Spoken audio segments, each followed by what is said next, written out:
Ayer se empezó el debate, y esto hay que decirlo, de este polémico proyecto del Parlamento que busca congelar el pago de las deudas hasta por 90 días y además evitar cualquier cargo o cobro de comisiones adicionales. Inició el debate media hora después, y es importante entender el contexto, media hora después de que ingresara el proyecto del Ejecutivo que va, digamos, o busca el mismo objetivo, que es dar facilidades para el pago de deudas a los clientes en problemas, pero ambos proyectos son radicalmente distintos, y esto hay que entenderlo, y hoy día la ministra de Economía y el presidente del Consejo de Ministros, Walter Martos, acudieron al Parlamento porque en el Congreso decidieron esperar, no se fueron, digamos, al caballazo a votar lo que estaba ya pendiente para la discusión y votación, sino que prefirieron escuchar, y eso es importante y saludable de parte del Parlamento, escuchar la propuesta del Ejecutivo, pero ¿cuáles son las grandes diferencias? Para entrar ya en el meollo del asunto, porque continúa este debate y va a continuar probablemente, Pati, algunas horas más. En principio hay un tema de fondo. En el caso del proyecto del Ejecutivo estamos hablando de una opción porque es optativo para las entidades del sistema financiero a reprogramar las deudas de los clientes en problemas y reducirles además la tasa de interés en un 20%. ¿Por qué las entidades se sentirían, digamos, incentivadas a optar por este camino? Porque el Estado dice, mira, tú, banco, caja o financiera, reprográmale, bájale la tasa de interés y yo voy a asumir cierto porcentaje de la deuda si es que ese cliente no te paga. Entonces, por ahí es un incentivo atractivo para las entidades que evidentemente lo que quieren es recuperar su dinero. En el caso del proyecto del Congreso es obligatorio, establece simplemente un congelamiento de deudas por 90 días y no es optativo, es obligatorio.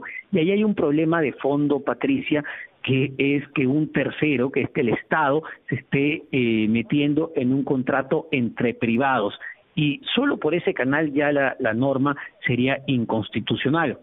Además, el texto sustitutorio que se estuvo debatiendo ayer en el Congreso establecía que el Banco Central de Reserva iba a ser la institución que ponga las garantías para las entidades financieras, lo que a todas luces, y lo decía más temprano en ampliación de noticias, el propio presidente del ente emisor, Julio Velarde, atenta pues contra la independencia y la propia estabilidad del Banco Central de Reserva. Por ese canal también la norma del Parlamento sería inconstitucional. Ya entrando al detalle fino, es interesante porque en eso se está concentrando el debate en este momento. ¿A quiénes beneficia un proyecto? ¿A quiénes beneficia otro proyecto?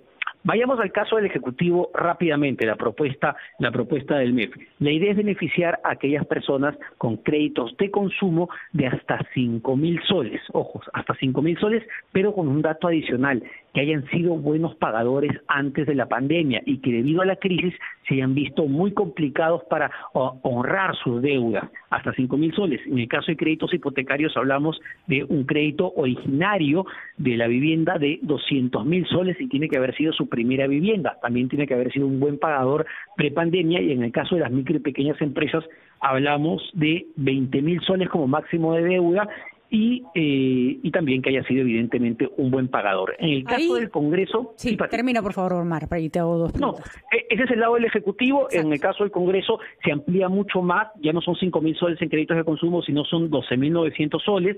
En el caso de créditos hipotecarios no son 200.000, sino son $150.000. Agregan créditos vehiculares, los separan, pese a que eso es un crédito de consumo, créditos vehiculares por hasta $35.000.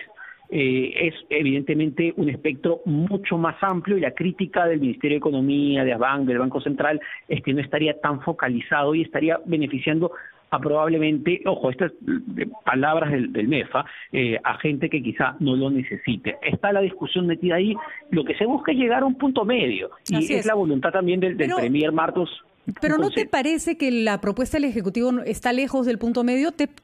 O sea, obviamente la del Congreso es un exceso, ¿no es cierto? Sin embargo, ¿es el monto de la deuda lo que determina si alguien tiene problemas para pagarla o no?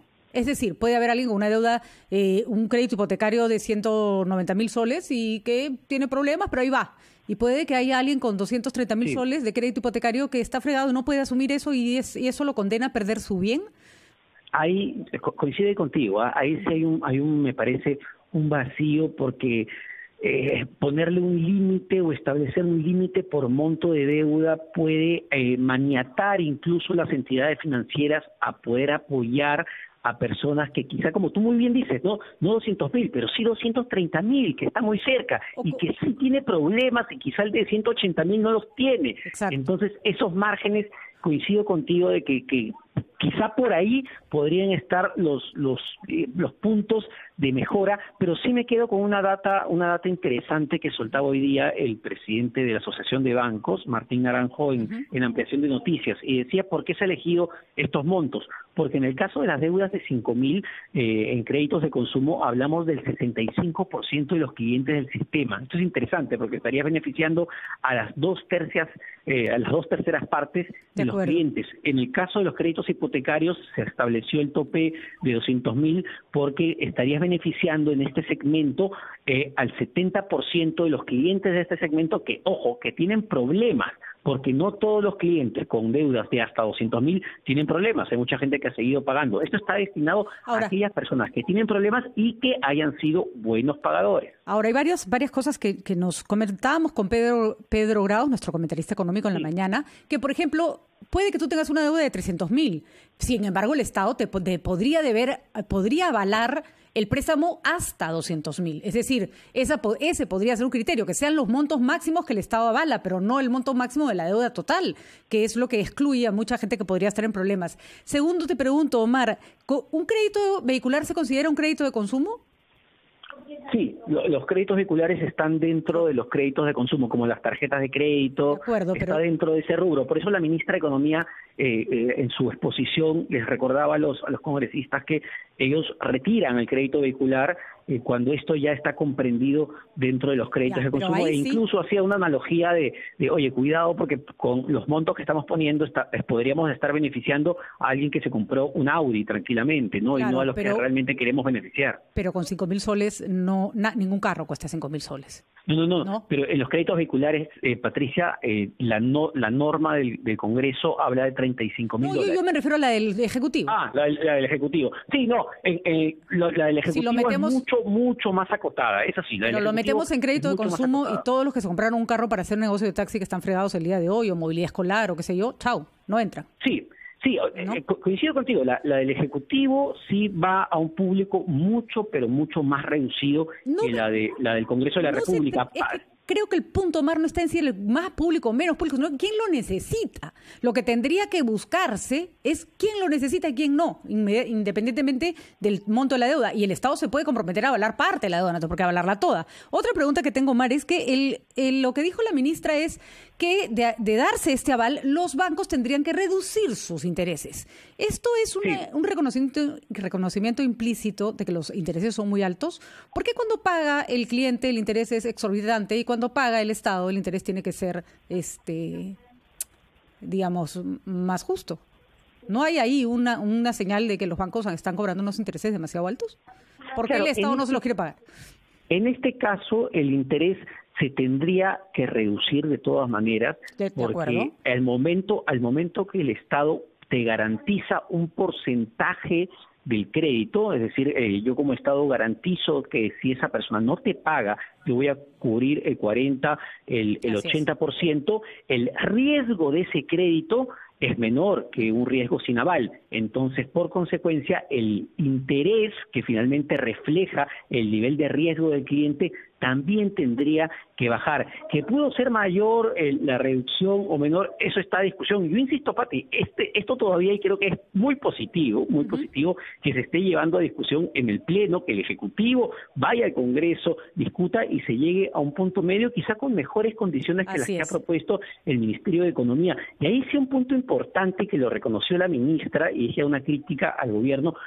Hemos esperado hasta el último día, casi hasta las últimas horas de que esto sea debatido en el Pleno del Congreso para presentar una propuesta de apoyo a clientes con problemas cuando la crisis fue hace 6 meses. Es decir, en el tema de tiempos, sí me parece que hay una gran responsabilidad del gobierno de haber presentado esto casi a desfase cuando, Pati, hemos hablado del tema de congelamiento de deudas, no este mes, esto ha pasado por la Comisión de Economía, por la Comisión de Defensa del Consumidor, es decir, estamos un poquito desfasados. Y ahora tienen que correr contra el reloj para convencer, no entendemos. Lo último, Omar, conversábamos también en la mañana con el presidente de la Asociación de Deudores del Cusco, ¿no? Y nos decía que no se están contemplando, y te quería preguntar si esto es exacto, a las cajas y a las cooperativas en este esquema, y que ahí es el lugar donde las MIPES normalmente consiguen sus créditos.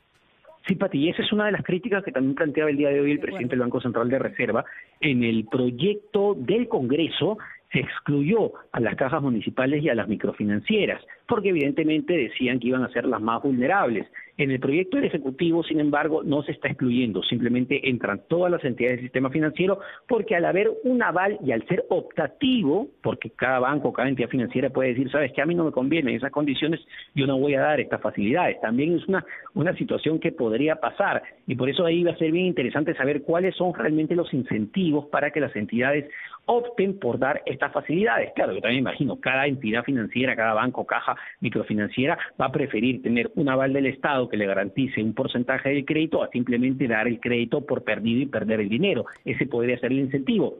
Vamos a ver si es suficiente para que efectivamente haya una reprogramación de deuda, que es lo que se busca, darle respiro a los clientes y reducir el costo del crédito, que es el otro gran objetivo que se busca. Esto tiene para buen rato todavía, Pati, pero creo que hoy debería salir algo importante para los clientes con problemas del sistema financiero. Muy bien, muchísimas gracias, Omar. Gracias, Pati, un abrazo. Un abrazo. Son las